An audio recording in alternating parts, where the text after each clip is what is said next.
Et si on effectue beaucoup de mesures, à la limite, il n'y a plus de transition.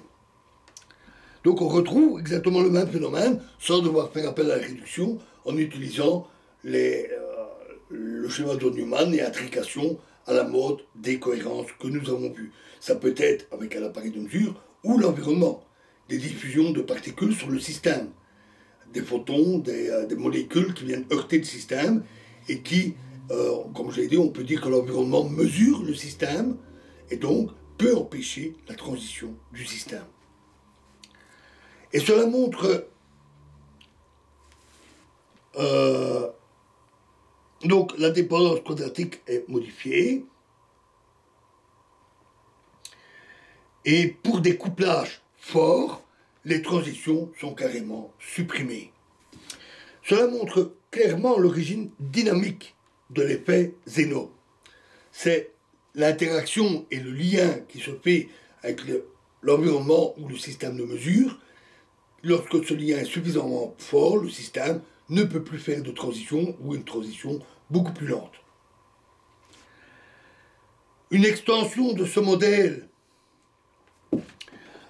permet d'analyser l'effet Zeno à un comportement dimètre qui est décrit par un taux de transition, comme cela d'ailleurs a d'abord été étudié hors des cohérences en mécanique quantique par Pauli déjà en 1928.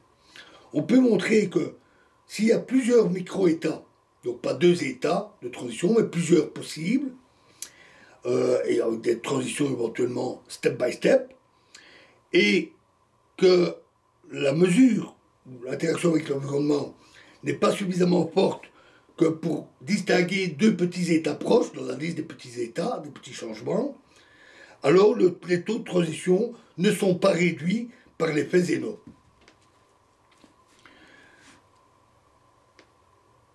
Mais même dans ce cas, l'interférence entre les macro-états est supprimée très rapidement. On retombe dans la décohérence. Donc voilà pour cet effet Zeno assez surprenant. Alors bien entendu, pour la désintégration d'un atome, ou la désexcitation d'un atome, ou la désintégration d'un noyau nucléaire, un tel couplage fort, que ce soit par mesure ou par diffusion, est très difficile, pratiquement impossible.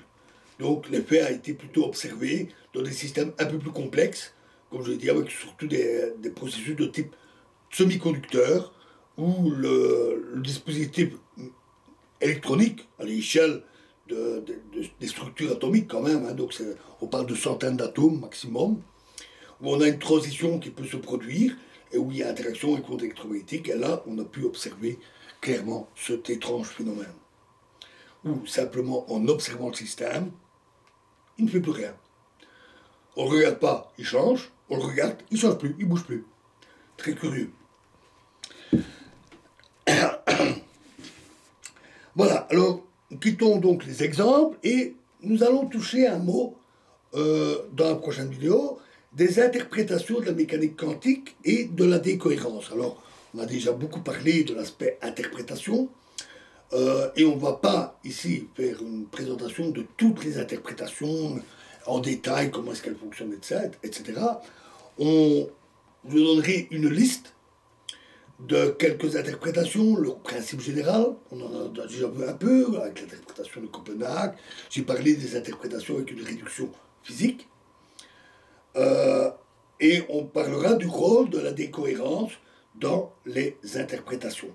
Parce que c'est important, parce que les interprétations, ça a commencé dès le début de la théorie, ça a plus évolué à partir de après la Seconde Guerre mondiale, où deux autres interprétations ont commencé à voir le jour. Et la décohérence n'était pas du tout connue. Il a fallu pratiquement le milieu des années 80 pour qu'on commence à prendre vraiment conscience qu'il y avait là quelque chose d'assez important. Et ce n'est pratiquement qu'autour des années 2000 que c'est devenu quelque chose de majeur, que pratiquement tous les théoriciens en mécanique quantique connaissent la décohérence. Et donc, la plupart des interprétations, au départ, n'abordaient pas la décohérence. Et par conséquent, quel est le lien avec ces interprétations? Est-ce qu'il y a un conflit entre l'interprétation et la décohérence? C'est ce que nous verrons. Je vous remercie.